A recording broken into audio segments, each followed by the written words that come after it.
Hello students, ये आपका last topic है सेकेंड यूनिट का, यूनिट 2 का लास्ट टॉपिक, जो differential equation of first order and higher degree के लिए ये जो टॉपिक है वो पढ़ा जा रहा है। हम लोगों ने इससे पहले पढ़ा था equation solvable for X and equation solvable for P and Clairaut's equation हम पढ़ चुके हैं। ये एक लास्ट टॉपिक था जो बचा हुआ था, वो है इक्वेशन सॉल्वेबल फॉर वाई।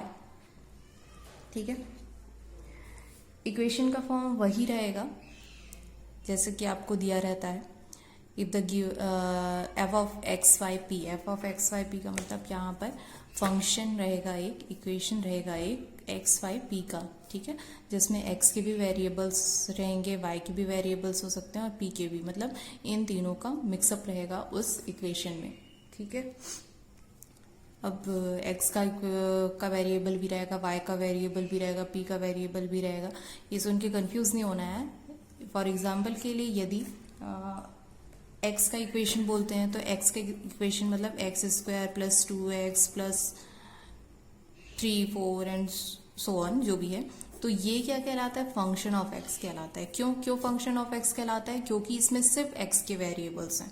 ठीक है, अब यदि यहाँ वेरिएबल्स के साथ में रहा x cube plus y cube is equal to 0, ठीक है, ये भी एक इक्वेशन ही है, लेकिन ये इक्वेशन एफ ऑफ एक्स नहीं कहलाएगा, ये इक्वेशन कहलाएगा एफ ऑफ एक्स वाई। क्यों?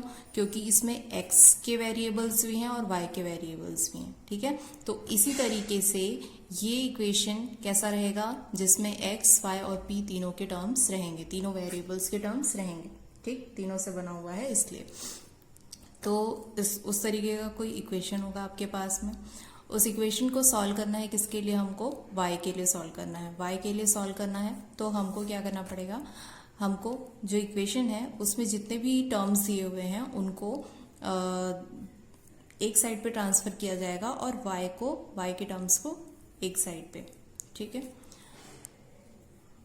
वो एग्जाम्पल से समझ में आएगा आपको। जैसे यहाँ पर यदि मैं ये एफ ऑफ एक्स वाई का इक्वेशन था, इसको मैं वाई के लिए सॉल्व करती हूँ तो क्या करूँगी? मैं वाई के लिए सॉल्व करूँगी तो वाई की वैल्यू फाइंड करूँगी ना। तो वाई की वैल्यू फाइंड करने के लिए मैं क्या करूँगी? वाई क्यूब और एक्स क्यूब को क्या करेंगे? ट्रांसफर कर देंगे। ठीक है, तो एक्स क्यूब को हमने ट्रांसफर कर दिया तो वैल्यू किसकी आ गई? वाई क्यूब की आ गई। कितनी? माइनस एक्स क्यूब आ गई। ठीक है, अब मैं वाई की वैल्यू निकालना चाहूंगी तो ये क्या हो जाएगा? माइनस एक्स क्यूब पूरे पावर 1/3 हो जाएगा। ठीक, तो ये क्या हुआ? वाई का इक्वेशन हुआ। मतलब मैंने वाई के लिए सॉल्व करना है इसलिए मैंने वाई की वैल्यू निकाली, पहले फाइंड की। तो उसी तरीके से आपके पास कोई भी एग्जाम्पल होगा तो आप क्या करेंगे? आप पहले वाई की वैल्यू फाइंड करेंगे। ठीक है, अब एक एग्जाम्पल देखते हैं हम लोग। Example solve y is equal to minus p x plus x to the power 4 p square. ठीक, अब आप देख सकते हैं यहाँ पर y भी है, p भी है और x भी है। मतलब ये कैसा फंक्शन है?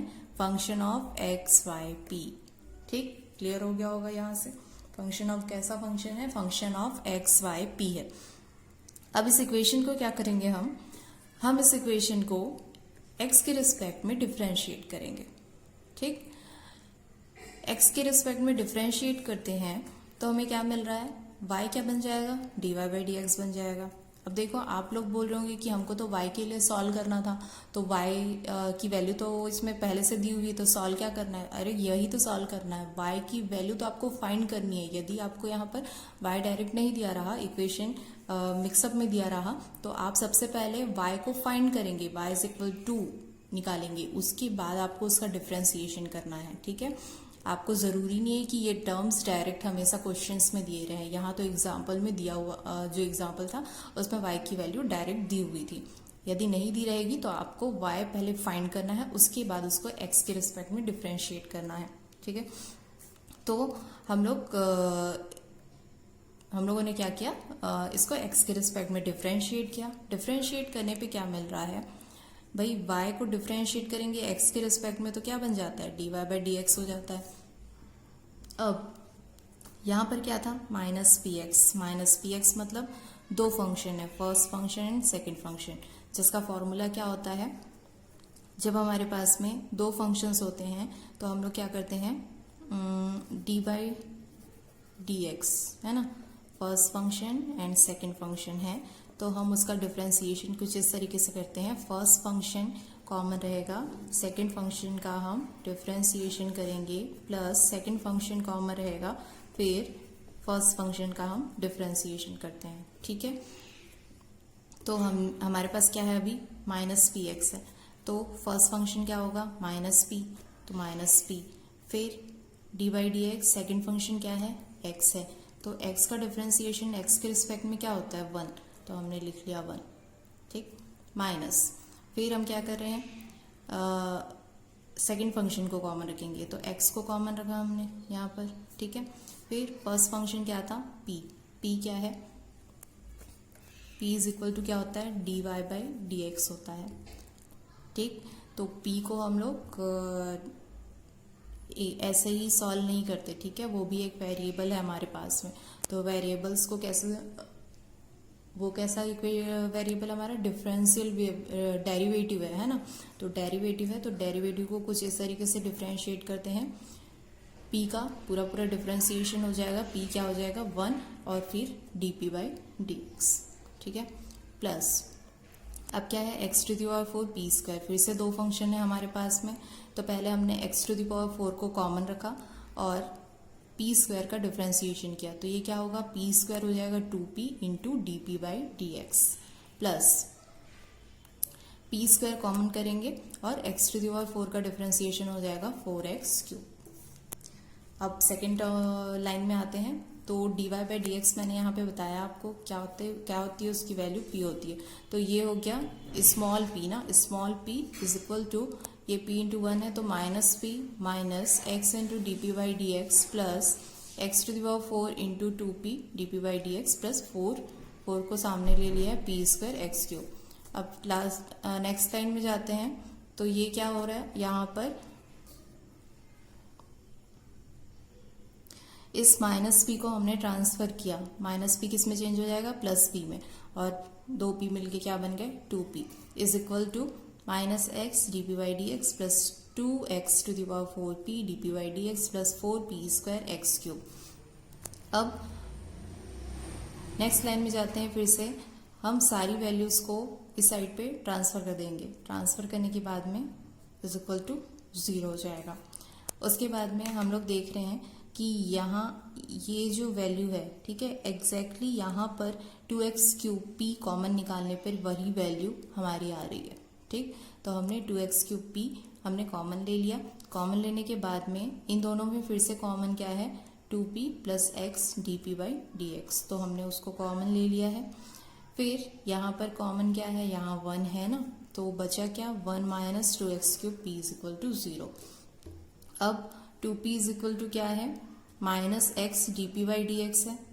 ठीक, तो minus x d p by d x हुआ। अब हम लोगों ने पढ़ा है separation of variable, separation of variable, ठीक है, सेपरेशन ऑफ वेरिएबल में क्या होता है, हम लोग क्या करते हैं, जो वेरिएबल्स रहते हैं, ठीक है, पहले देख लो कौन कौन से वेरिएबल्स हैं यहाँ पर वेरिएबल है p और क्या है x, दो वेरिएबल्स हैं, तो दोनों वेरिएबल्स जितने भी वेरिएबल्स रहते हैं उनको क्या करना रहता है, यदि दो वेरिएबल्स हैं उसमें तो हम उसको सेपरेट कर सकते हैं। ठीक है, सेपरेट करना मतलब क्या होता है, सेपरेट कैसे होते हैं, सेपरेट मतलब जैसे कि जॉइंट फैमिली में है कोई और उनको सेपरेट होना है ना, तो सेपरेट होना है तो क्या करेंगे, सिर्फ हस्बैंड सेपरेट होगा क्या, नहीं, क्या होता है, हस्बैंड के साथ उसकी वाइफ भी सेपरेट होगी, उसके बच्चे भी सेपरेट होंगे, है ना, दो भाई हैं तो दोनों अलग अलग सेपरेट होते हैं। तो उसी तरीके से ये भी है, हमको क्या करना है, एक्स की फैमिली है ना, एक्स की फैमिली को एक साथ सेपरेट करना है और पी की फैमिलीज को एक साथ सेपरेट करना है। तो हमने क्या किया है, डी एक्स बाई 2p इधर लेके चले जाएंगे और dx अपॉन एक्स को यहाँ लेके आएंगे। ठीक है, अब दोनों तरफ हमने क्या किया, इंटीग्रेशन का साइन दिया। अब हम लोग जानते हैं कि जब हम लोग इंटीग्रेट करते हैं तो इंटीग्रेट करने पे एक टर्म जुड़ जाता है c, कांस्टेंट टर्म, ठीक है। क्यों जुड़ जाता है? क्योंकि कोई भी टर्म के साथ जीरो होता है, ठीक। इसके साथ मैं प्लस जीरो लिख सकती हूँ, कुछ फर्क पड़ता है क्या? नहीं। तो जीरो होता है तो उसके लिए, और इस जीरो का इंटीग्रेशन क्या होता है? सी। तो इसीलिए हर टर्म के साथ में एक कांस्टेंट टर्म हमेशा जुड़ता है। अब हम लोग देख रहे हैं कि dx बाई एक्स है, तो dx बाई एक्स का डिफरेंस इंटीग्रेशन क्या होता है? इंटीग्रेशन होता है log x, ठीक है। 1/x का इंटीग्रेशन होता है log x।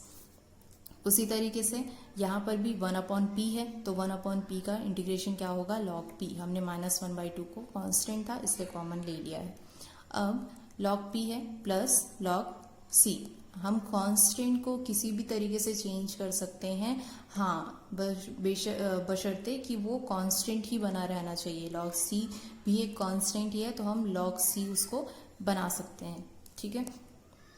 अब ये जो 1/2 था, तो 2 को हमने ट्रांसफर कर दिया, तो 2 log x plus log p is equal to, ये 2 इसके साथ भी मल्टीप्लाई होगा, तो ये हो गया 2 log c हो गया। अब जब log के फॉर्मूले से a log x क्या होता है?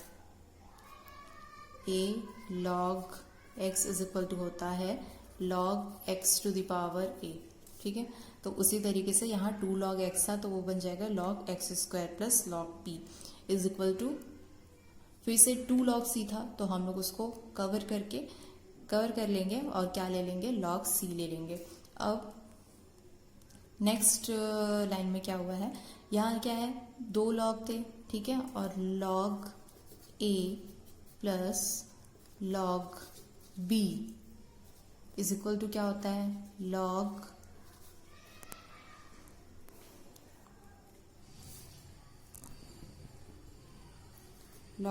a b होता है, ठीक है, log a b होता है। तो वह यहाँ भी क्या हुआ है? वही अप्लाई हुआ है, log a इंटू बी, तो log x square into p is equal to log c, ठीक है। अब इस इक्वेशन में क्या हुआ है? log को हमने कैंसिल कर दिया, तो हमारा क्या आ रहा है? x square p is equal to c, ठीक है। तो आप लोग, आई होप कि आप लोग समझ गए होंगे कि इक्वेशन को y के लिए कैसे सॉल्व किया जाता है। क्या करना है हमको? फंक्शन दिया होगा, फंक्शन के लिए हमको सबसे पहले y की वैल्यूज निकालनी है, ठीक है। y के लिए सॉल्व करना है, इसलिए हमको क्या करना है? y की वैल्यू निकालनी है। उसके बाद में हम लोग y की वैल्यू निकालने के बाद में उसको क्या करेंगे? x के रिस्पेक्ट में डिफ्रेंशिएट करेंगे। x के रिस्पेक्ट में डिफ्रेंशिएट करने के बाद हम देखते हैं कि जहाँ जहाँ पर dy बाई डी एक्स का टर्म आया है, ठीक, तो dy by d x is equal to क्या होता है? p, ठीक है। उसको हम लोग p से रिप्लेस कर सकते हैं, तो हम p से रिप्लेस कर देंगे। जहाँ जहाँ भी dy बाई डी एक्स होगा उसको हम लोग p से रिप्लेस कर देंगे। p से रिप्लेस करने के बाद में हम लोग देखेंगे कि जो जो टर्म्स कॉमन हैं उन एक जैसे हैं। जैसे हम लोग फैक्टराइजेशन मेथड पढ़ते हैं इक्वेशन को सॉल्व करने के लिए, किसी भी इक्वेशन को सॉल्व करने के लिए उसको फैक्टराइज किया जाता है, कॉमन निकाला जाता है, रूट्स निकाले जाते हैं। उसी तरीके से हम भी इसमें कॉमन रूट्स निकालने का कोशिश करेंगे।